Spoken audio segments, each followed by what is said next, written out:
एक जुलाहा सूत काटने के लिए रुई लेकर आ रहा था। वह नदी किनारे सुस्ताने के लिए बैठा ही था कि जोर की आंधी आई। आंधी में उसकी सारी रुई उड़ गई। जुलाहा घबराया, अगर बिना रुई के घर पहुंचा तो मेरी पत्नी तो बहुत नाराज होगी।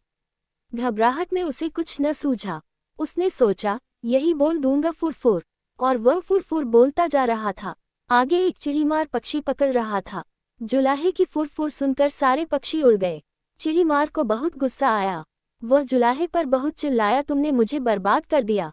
आगे से तुम ऐसा कहना, पकड़ो पकड़ो। जुलाहा जोर जोर से, पकड़ो पकड़ो, रटता गया। रास्ते में कुछ चोर रुपए गिन रहे थे।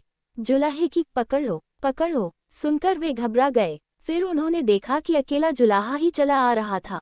चोरों ने उसे पकड़ा और घूरते हुए कहा, ये क्या बक रहे हो? हमें मरवाने का इरादा है क्या? तुम्हें कहना चाहिए, इसको रखो, ढेरों लाओ, समझे? जुलाहा यही कहता हुआ आगे बढ़ गया, इसको रखो, ढेरों लाओ। जब वह शमशान के पास से गुजर रहा था तो वहां गांव वाले शवों को जला रहे थे। उस गांव में हैजा फैला हुआ था।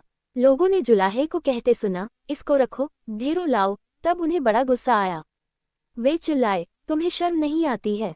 हमारे गांव में इतना भारी दुख फैला है और तुम ऐसा बकते हो। तुम्हें कहना चाहिए, ये तो बड़े दुख की बात है। जुलाहा शर्म से पानी पानी हो गया।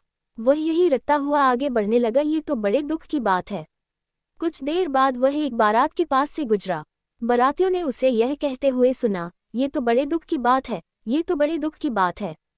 इतना सुनकर वे जुलाहे को पीटने के लिए तैयार हो गए। बड़ी मुश्किल से उसने सफाई दी तो उन्होंने कहा, सीधे से आगे बढ़ो, और हाँ, अब तुम ये रटते जाना, भाग्य में हो तो ऐसा सुख मिले। अब जुलाहा यही रटता हुआ अपनी राह चल पड़ा।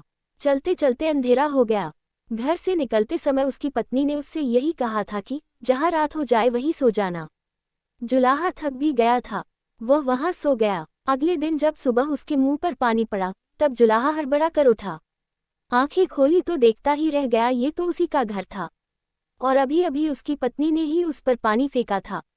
जुलाहे के मुंह से निकला, भाग्य में हो तो ऐसा सुख मिले।